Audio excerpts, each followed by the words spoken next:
Bueno, muchísimas gracias por estar con nosotros. Es martes de Pregúntenle al Eli. Y el Eli, aquí está ya con nosotros. Eli Feinsey, ¿cómo estás? Muy bien, Alberto, ¿cómo estás? Oye, bien, aquí, hombre, pues bien. Bien, sí, con toda la pata. Con toda la pata, como dices tú. Sí. Esa es la frase. Fíjate que, ¿sabes qué? Yo que soy tu asesor electoral putativo, Ajá. yo creo que ese es un buen lema de campaña.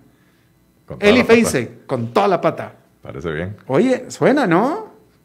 Vamos a darle pensamiento. Suena, Eli Feinsey, con toda la pata. Tiempo de valientes. Tiempo de valientes, con toda la pata. Oye, güey. Oye. A ver, vamos a ver, aquí hay muchas preguntas ya, Eli. Y por lo que pude haber estado viendo, muchas son por el lado electoral, hay que decirlo. No, pero espérame, es que yo quería... No, bueno, pero es que como me está fallando... Bueno, a ver, bueno. Yo aquí tengo las del post de la tarde. Eso es lo que yo quería, pero no lo puedo... ¿Sabes que a mí me está fallando... A ver, aquí ya estoy. Ok, ahora sí, vamos primero con los que pusieron en la tarde.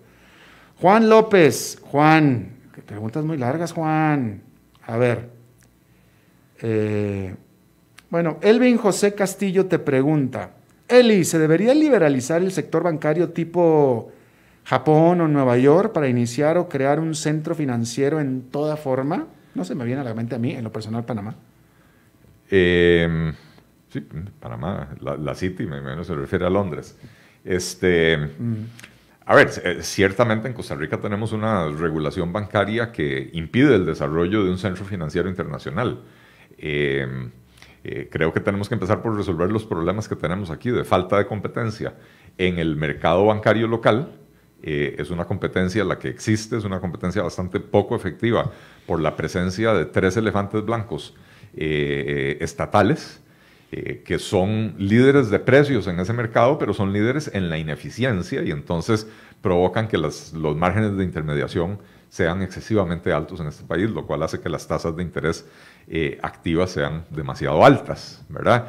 Entonces empecemos por resolver eso. Ciertamente se requiere de un poco más de flexibilización, se requiere disminuir la participación estatal en ese mercado. Yo creo que hay que vender uno de los bancos estatales para que venga una empresa privada, un banco privado, a competir de tú a tú con el banco estatal y los demás bancos, ¿verdad?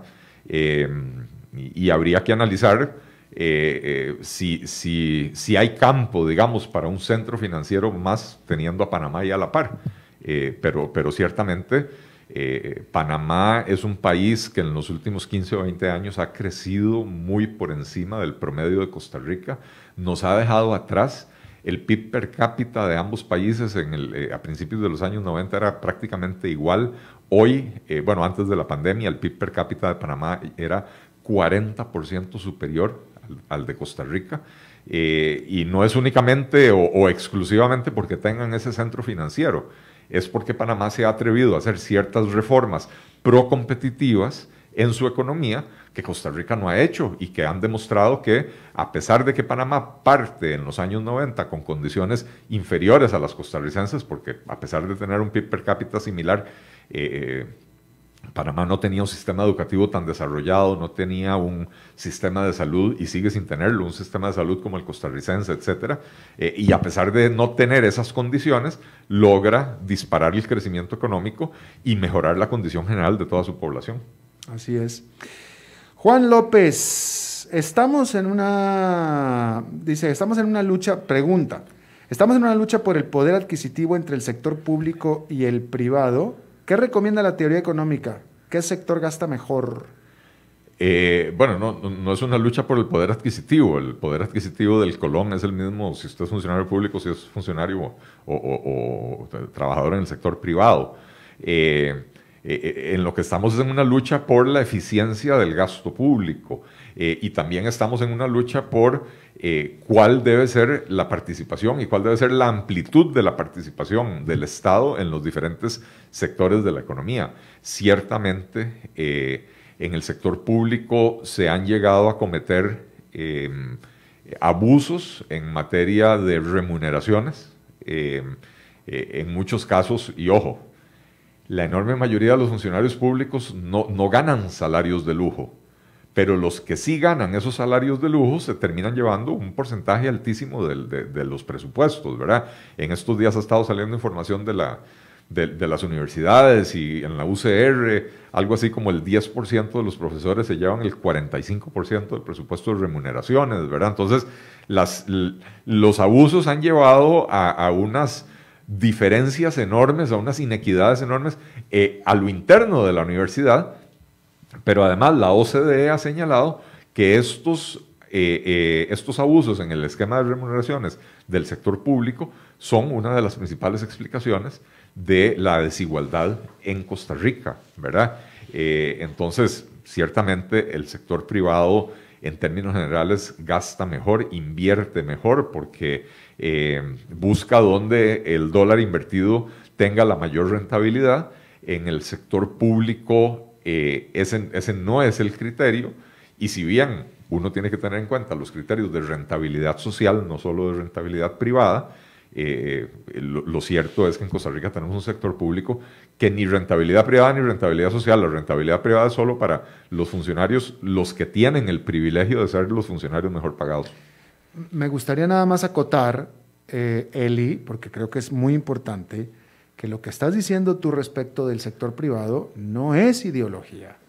La historia económica, la historia del mundo, los países exitosos, ricos, prósperos, sí, han sido aplicando lo que acabas de decir. No es un asunto de ideología.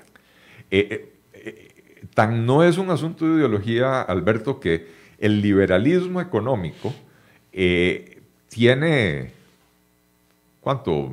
300 años de existir. No, 200, bueno, 1776, por ahí, en esa época, Adam Smith, etcétera, ¿verdad? 200 y pico de años de existir el estudio de la economía liberal como tal, ¿verdad? Y sin embargo, si nos vamos a la Biblia, escrita hace 3.500 años, lo dice: el ojo del amo engorda el ganado. Y ojo, esto tampoco es un asunto de religión, no es un asunto de teología.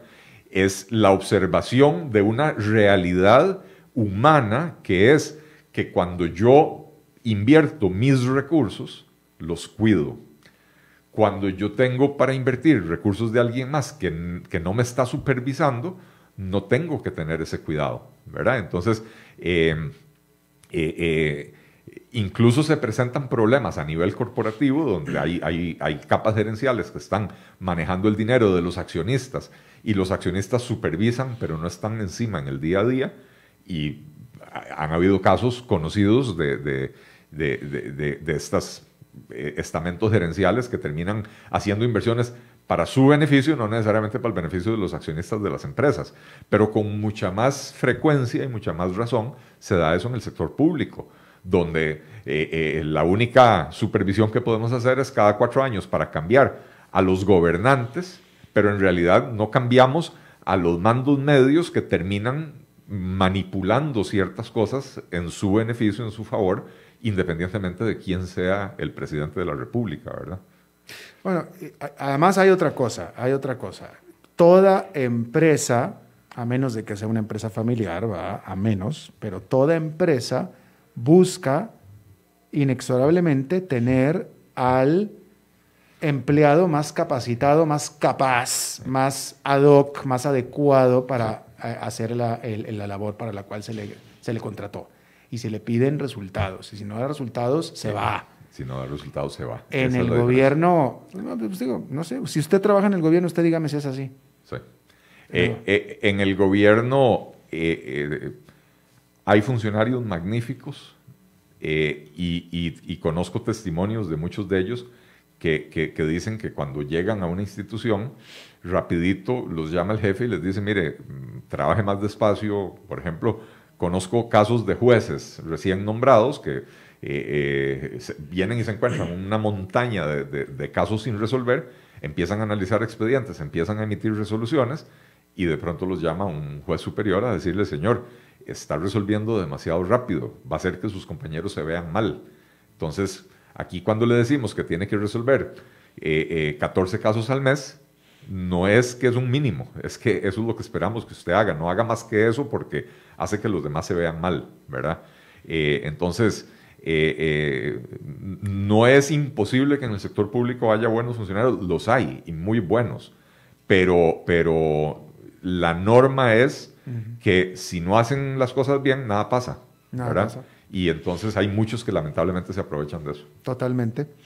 Gregorio Echeverry, cuando queden en el gobierno con alguna coalición que por fin salve a Costa Rica, ¿cómo van a manejar al aparato entrabado que hay en el Estado y todos los recelos y mala actitud que pueden recibir, siendo que la mayoría de los funcionarios no son partidarios del PLP ni muchos de sus ideales? A ver, ciertamente la mayoría de los funcionarios no son partidarios del PLP, pero habrá que decir que la mayoría de los funcionarios públicos no son partidarios de un partido político. No son partidarios del presidente de la República cuando lo escogen. Los funcionarios públicos, para empezar, hay una noción de que como que los funcionarios públicos son todos iguales, y no. Hay funcionarios públicos que votan por Liberación, hay otros que votan por la Unidad, hay otros que votan por el PAC, cada día hay más que votan por el PAC, hay otros que votan por el Frente Amplio. Yo me enorgullezco de tener en las estructuras del partido también a funcionarios públicos magníficos, ¿verdad? Entonces, ese es un problema que se van a topar todos los partidos políticos, no solo el PLP. Yo fui viceministro siendo muy joven, a los 32, 33 años de edad. A mí me asignaron 3 proyectos para impulsar, que había que sacar adelante contra viento y marea. Me senté con los funcionarios que tenía a mi disposición, les expliqué cuáles eran las metas, qué era lo que íbamos a hacer, qué era lo que yo esperaba de ellos, les di las condiciones para que pudiéramos salir. Alberto, en uno de esos proyectos teníamos que expropiar más de 100 terrenos en 6 meses, y lo logramos, excepto por un terreno que no pudimos. Más de 100 terrenos en 6 meses y lo logramos. Y entonces, cuando se explican bien las cosas y se les dan a los funcionarios las facilidades y las condiciones que necesitan para poder trabajar bien, ellos pueden trabajar bien. Entonces es una cuestión de liderazgo, de saber llevarlo adelante para poder sacar los proyectos. Víctor Ro, ¿qué es mejorable en la figura de concesión de obra pública? Varias cosas, a ver, no soy experto en eso, pero hay varias cosas que hemos analizado. En primer lugar, la distribución de los riesgos entre el Estado y el concesionario es algo que tiene que revisarse con mucho cuidado, ¿verdad?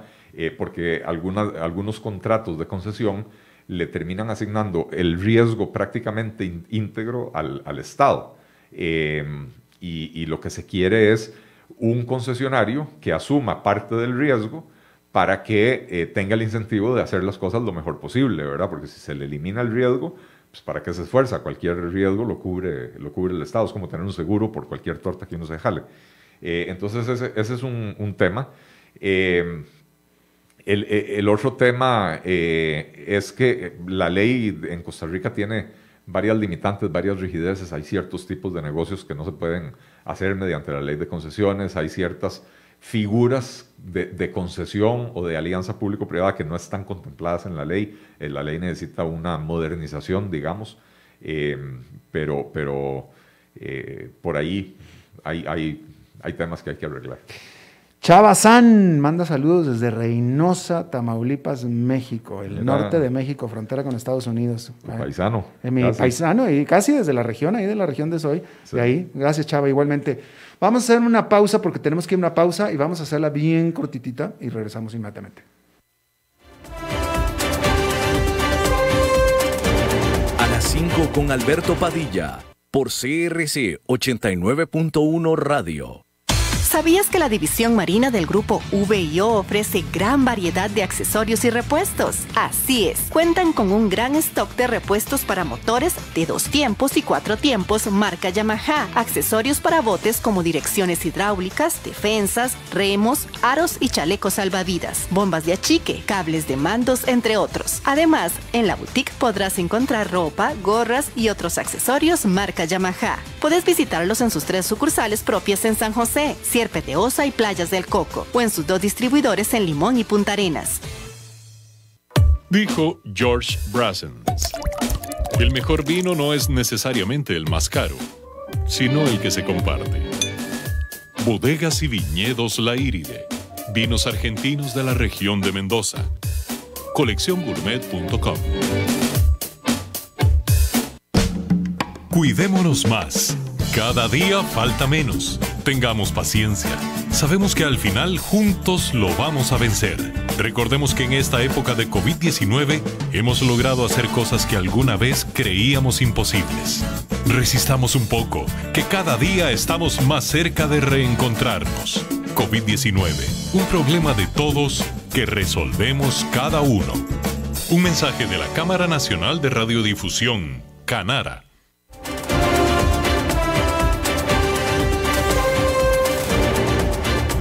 Seguimos escuchando a las 5 con Alberto Padilla. Bueno, Lorena Harvey quiere saber prácticamente quién eres tú, Eli, cómo se llama tu partido y si es el mismo que Otto Guevara. Bueno, el partido se llama Partido Liberal Progresista y no es el mismo de Otto Guevara.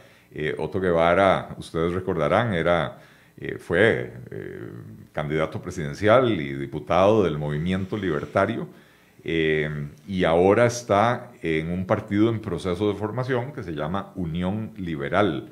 Entonces, no confundir, Unión Liberal es una cosa, Partido Liberal Progresista es otra.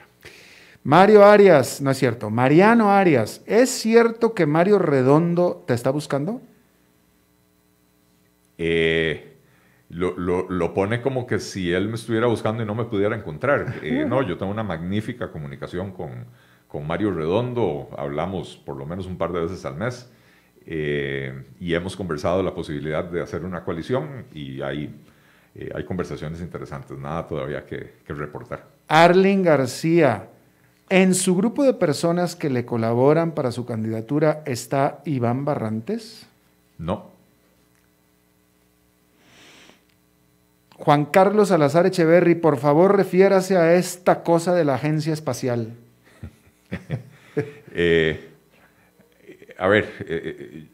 A mí realmente me cuesta entender cuál parte de estamos en una crisis provocada por un desequilibrio fiscal no entienden los diputados.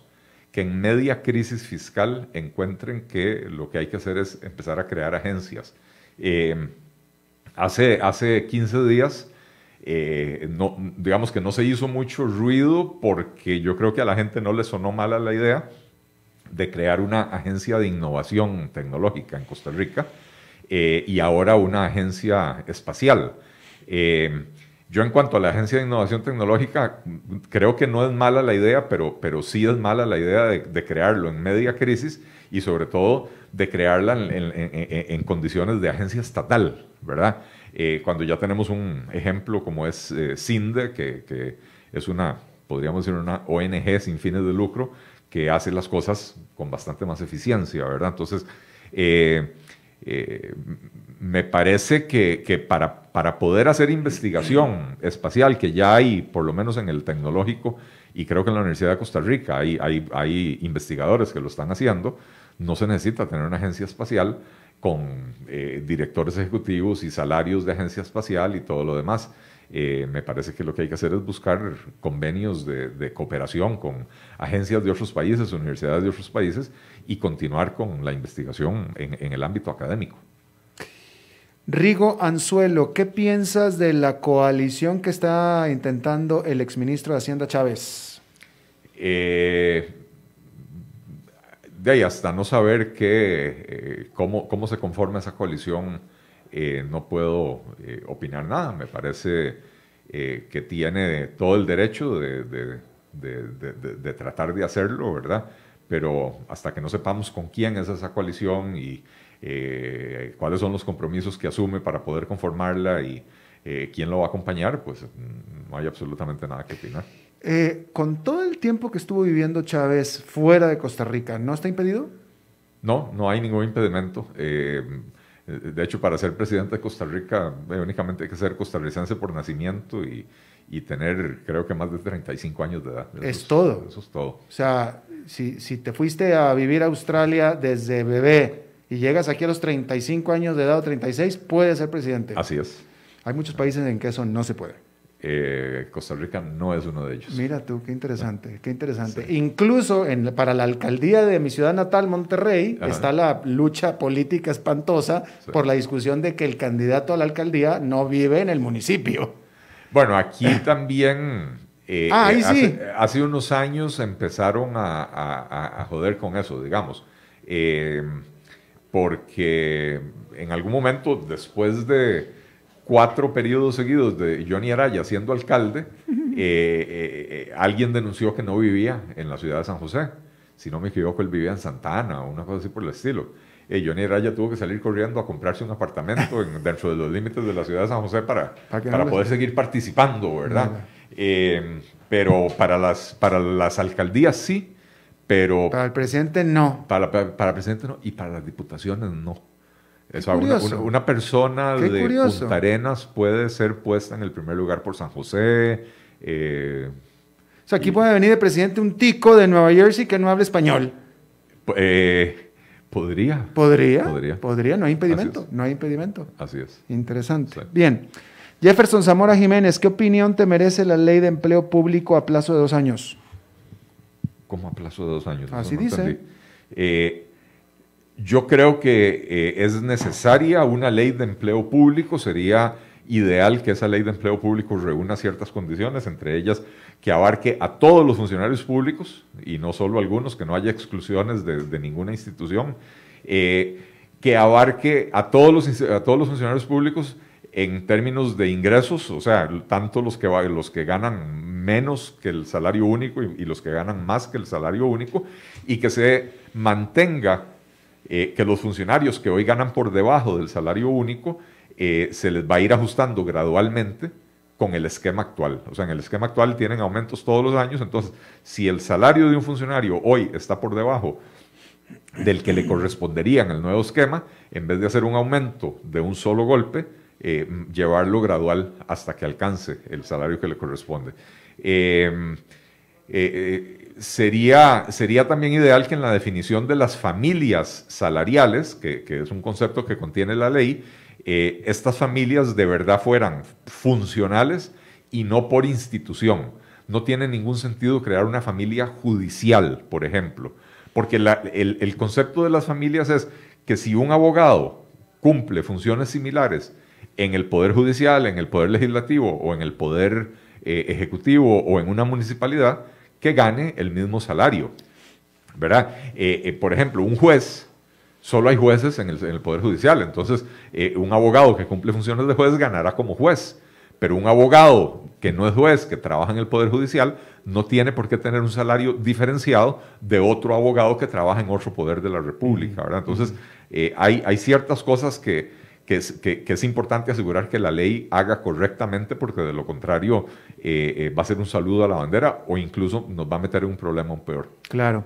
Ya para despedirnos nada más quería comentar contigo, ya que estás aquí, Eli, y comentar con el público. El domingo, creo que fue el domingo, hace un par de días, hubo en una de las zonas más acomodadas de la ciudad de San José un asesinato tipo sicariato de 2 personas que balearon adentro de un vehículo en plena luz del día, que a mí en lo personal me impresionó mucho, digo, vaya, siendo Costa Rica, pero que a mí me preocupa mucho y que no me parece que el medio tico de comunicación se haya como que impresionado como yo me impresioné. Pero hay que tener mucho cuidado con eso. Sí, ciertamente no podemos normalizar ese tipo de violencia, pero tampoco podemos escandalizarnos porque haya sucedido en un vecindario fino y hacernos de la vista gorda cuando sucede en un barrio marginal, ¿verdad? Creo que el problema de la violencia del sicariato es un problema independientemente de en qué parte de la ciudad o en qué parte del país se presenta. Claro. Ahora me enteré, unos minutos antes de venirme para acá, que una de las víctimas era un barrendero de la Municipalidad de San José. No, hasta donde yo leí no se sabe si fueron asesinados por error o si de verdad eran los objetivos del atentado, ¿verdad?